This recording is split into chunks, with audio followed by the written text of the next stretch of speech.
বিরোধী দলনেতা শুভেন্দু অধিকারীর গড়ে ধরাশায়ী বিজেপি।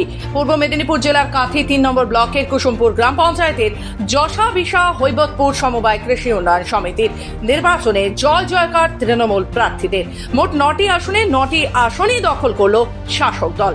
রবিবার সকাল থেকে মারিশদা থানার কড়া পুলিশি নিরাপত্তায় যশা বিশা হৈবতপুর সমবায় কৃষি উন্নয়ন সমিতির নির্বাচন হয়। বিকেল না গড়াতেই 9টি আসনের সব কটি আসনে জয়ী হয় তৃণমূল। কার্যত খাতা খুলতেই পারল না অন্যরা। মোট ভোটার ছিল 373, ভোট পড়েছে 307। সমবায় নির্বাচনে জয়লাভ করার পরে বাজি ফাটিয়ে উল্লাসে মাতল তৃণমূল কর্মী সমর্থকেরা। এই বিষয়ে কাঁথি সাংগঠনিক জেলা তৃণমূলের INTTUCর সভাপতি বিকাশ চন্দ্র বেজ বলেন, সারা বাংলা জুড়ে 21-এর নির্বাচনের পরে যত উপনির্বাচন সমবায় নির্বাচন হয়েছে সব জায়গায় বিজেপি গোহারা হেরেছে। যদিও পঞ্চায়েত নির্বাচনে এই বুথ বিজেপির দখলে ছিল, সেই প্রতিকূলতাকে কাটিয়ে তৃণমূল কংগ্রেস জয়লাভ করেছে। এই জয় থেকেই এটা প্রমাণ হয় যে মানুষ তৃণমূল কংগ্রেসের সঙ্গে আছে, উন্নয়নের সঙ্গে আছে।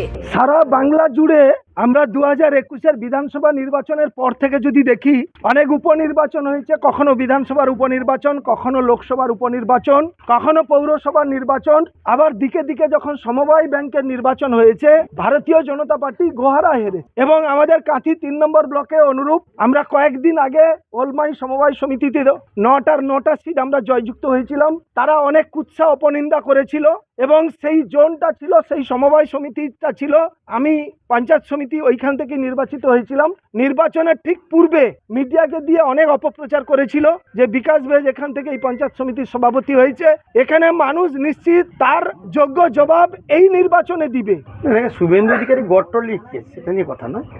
স্বাভাবিকভাবে আপনাদেরকে বলি, সমবায় সমিতি 34 বছর CPM তারা তাদের সভ্য তৈরি করে রেখেছিলেন। পরবর্তী সময়ে তৃণমূল কংগ্রেস 2011 সালে আসার পরে তারা অল্টারনেটিভ জায়গা ভেবেছেন, সেটা হয়েছে।